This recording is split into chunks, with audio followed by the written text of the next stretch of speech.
More than 1,400 people died the last time a heat wave settled over the Pacific Northwest. That was 2021, and the numbers still read like typos.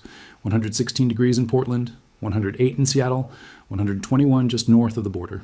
This weekend, a new ridge of high pressure is building over that same ground, and forecasters are once again warning of record heat. In the next 20 minutes, you'll understand exactly how close this weekend really stands to a repeat, and the three numbers that decide it. Yesterday, the National Weather Service office in Seattle put a single sentence into its forecast that should stop you in your tracks. Record high temperatures, the forecasters wrote, are likely both Sunday and Monday across the Pacific Northwest. Not possible. Not a slight chance. Likely. A ridge of high pressure is building offshore right now, and over the next few days it is forecast to slide east, directly over western Washington, peaking this weekend on Sunday, June 14th, and Monday, June 15th. Here is how that ridge does its work. As it builds overhead, it forces the air beneath it to sink, and sinking air warms and dries as it descends. Then, on Saturday night, a small area of low pressure is expected to form along the coast, and that little coastal low flips the wind around. Instead of cool ocean air flooding inland the way it normally does, the wind starts blowing offshore, from the hot interior out toward the sea. When that happens, the marine air that keeps the coast comfortable gets shoved out over the water.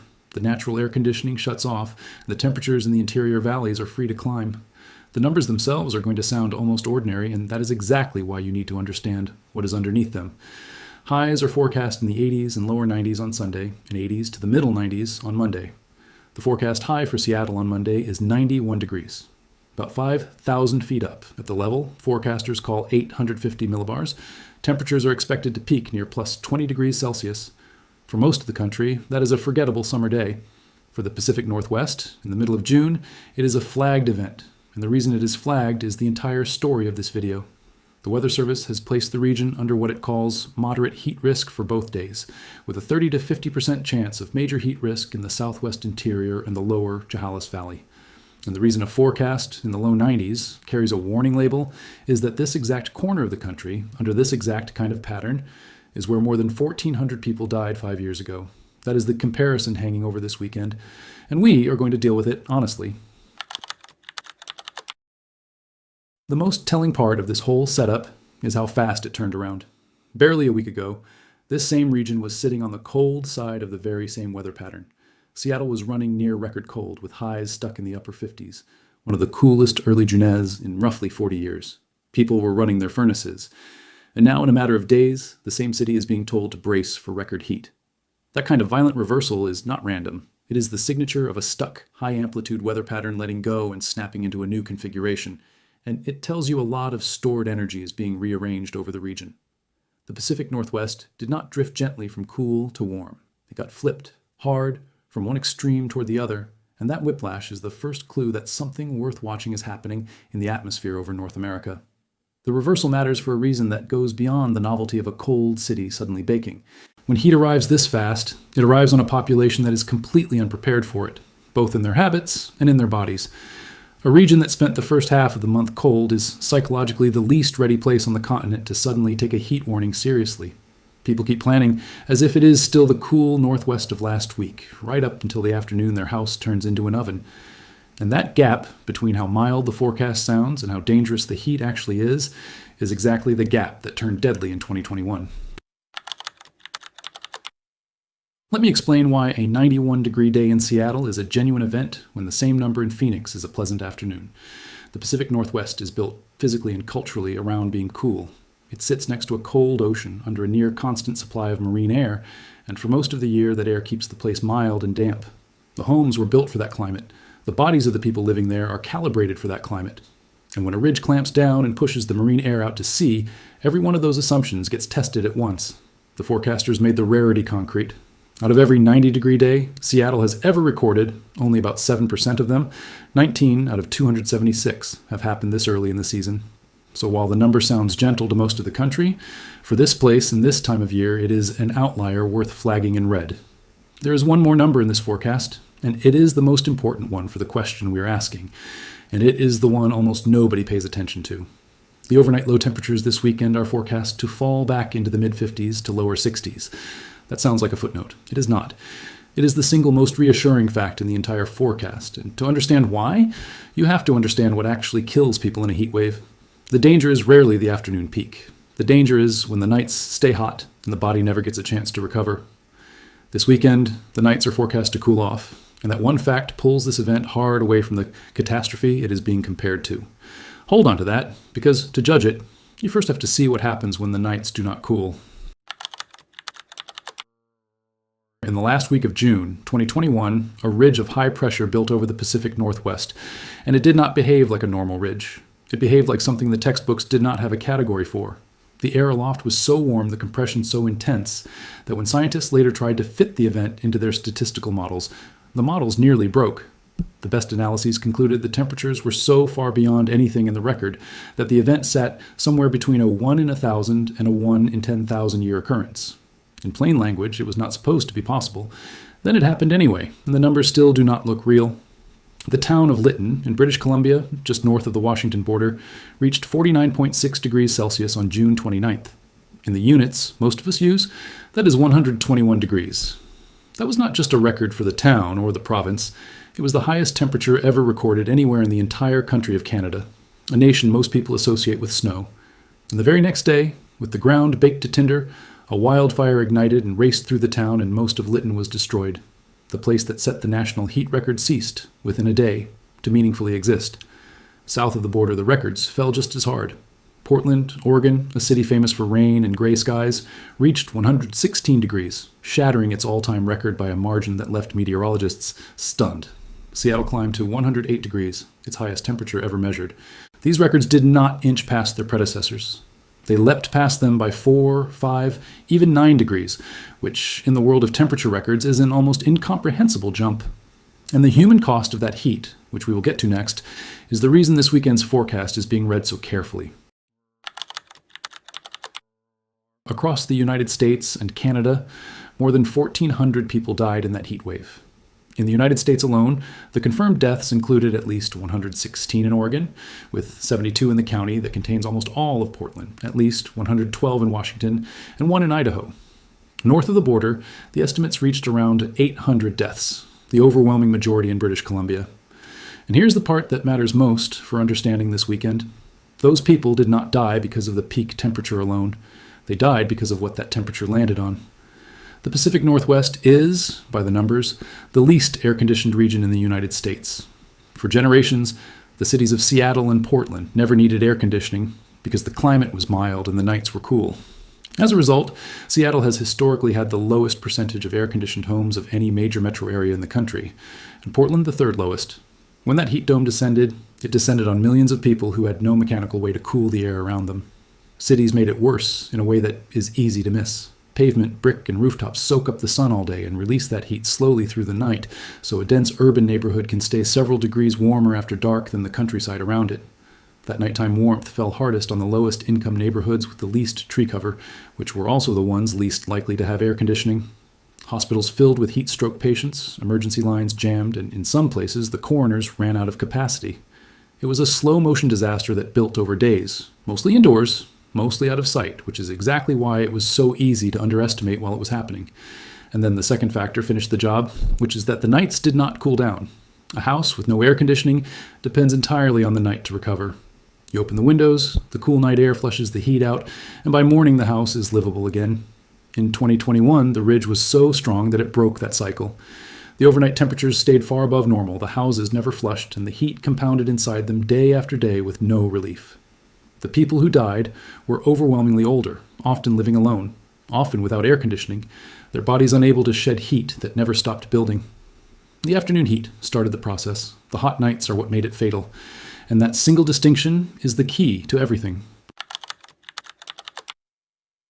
Whether a heat wave is something you forget by Wednesday or something that fills the morgues comes down to 3 factors, and the peak temperature is only one of them.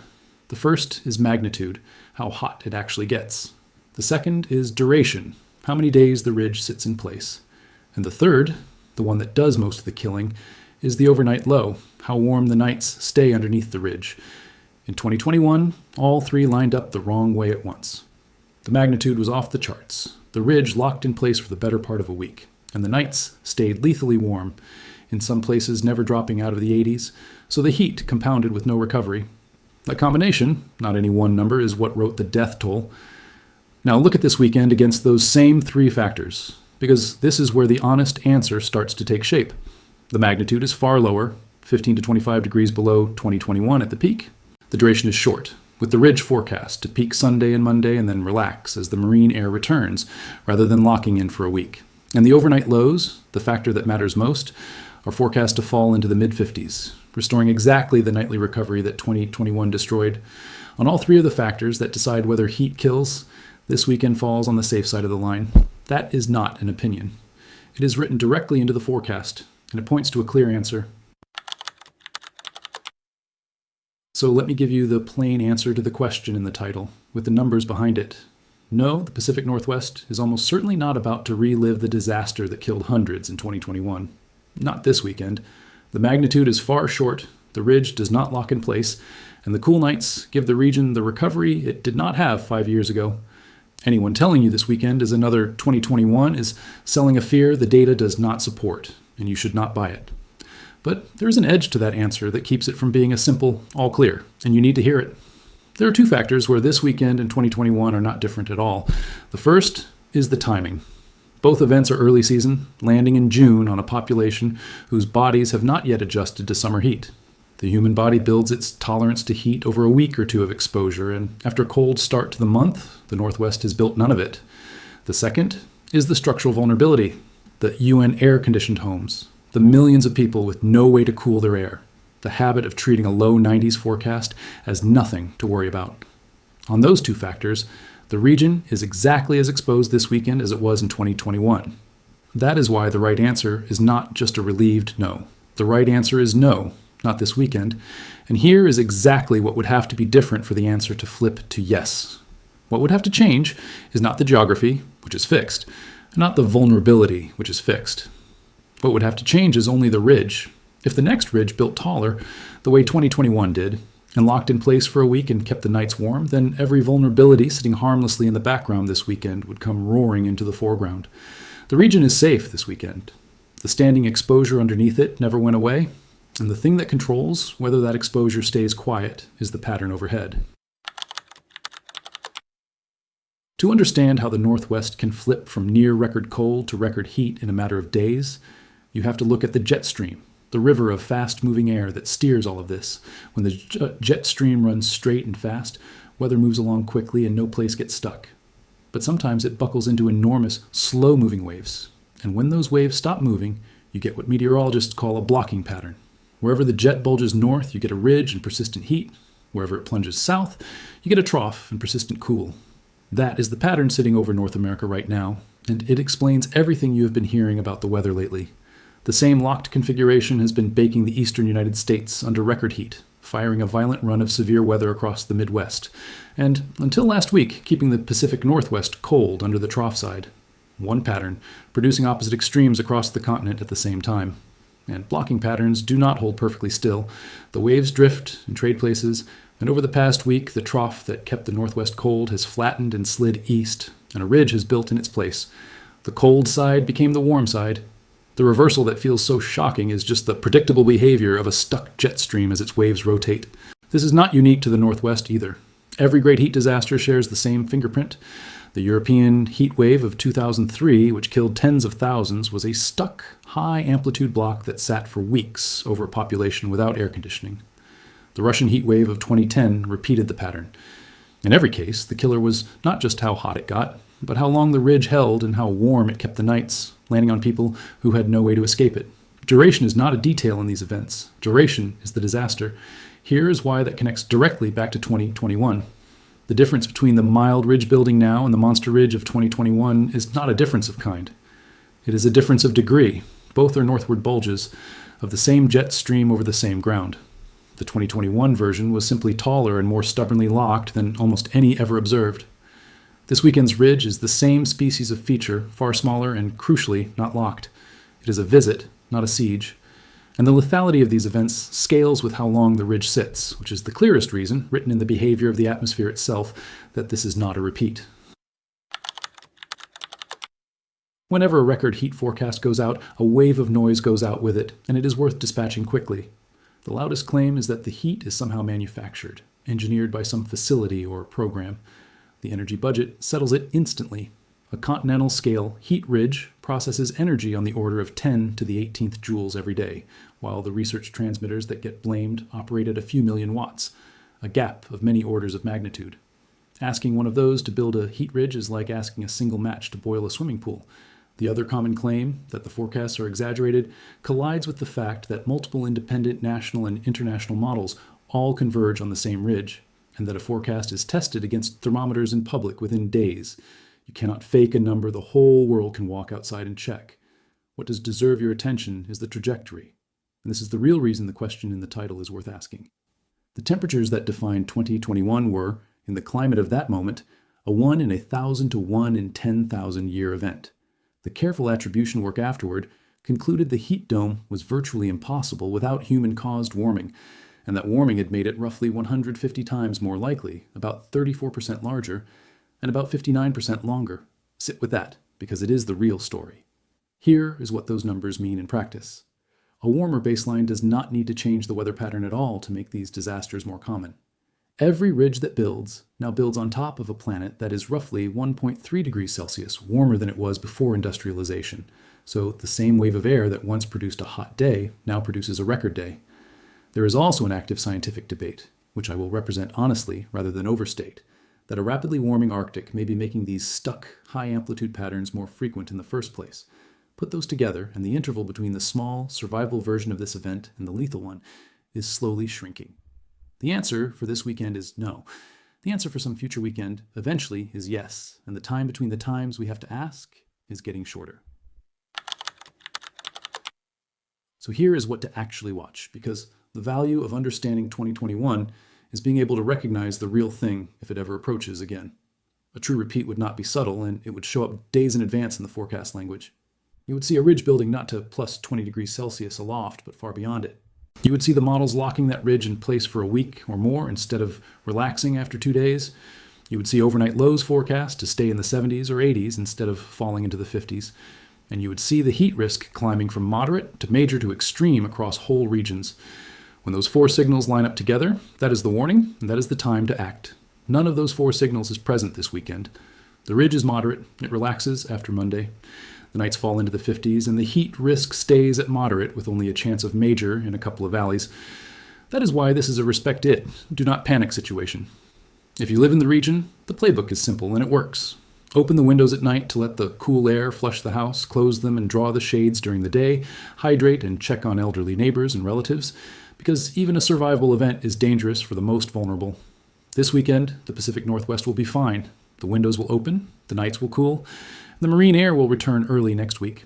But the deeper truth is that the region remains one tall, locked, warm-nighted ridge away from reliving its worst day. And the only thing that decided it would not happen this weekend was the particular character of this particular ridge. We will be watching the next one closely, and so should you.